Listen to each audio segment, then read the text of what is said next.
ধীরে ধীরে আমরা কি আমাদের মনুষ্যত্ববোধ হারিয়ে ফেলছি? অতি সাম্প্রতিক ঘটনাগুলো তো তারই ইঙ্গিত দেয়। এখনও আরজি করে ধর্ষণকাণ্ড দগদগে ক্ষত করে রেখেছে আমাদের সকলের বুকে। এরই মাঝে আর এক অমানবিক ঘটনা ঘটে গেল আমাদেরই পশ্চিমবঙ্গের ঝাড়গ্রামে। এই এলাকাগুলোতে হাতির সাথে মানুষের সংঘাত প্রায় লেগে থাকে। জানা যাচ্ছে এমনই একদল হাতি অতি সম্প্রতি এই এলাকায় ঘুরে বেড়াচ্ছিল। তাদের তাড়াতে সেই এলাকার হুল্লাপাটিকে ডাকা হয়।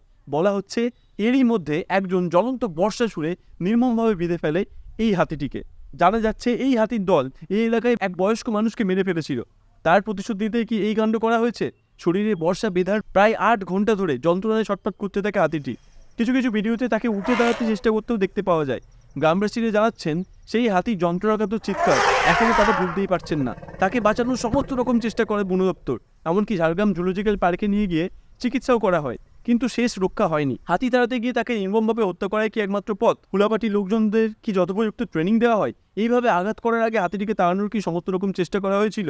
এই সমস্ত প্রশ্নগুলোর উত্তর এখনও অধরায় থেকে যাচ্ছে। তবে উঠে আসছে সেই প্রশ্ন, মান আর হুঁশ বলতে আমাদের কি সত্যিই কিছু অবশিষ্ট রয়েছে?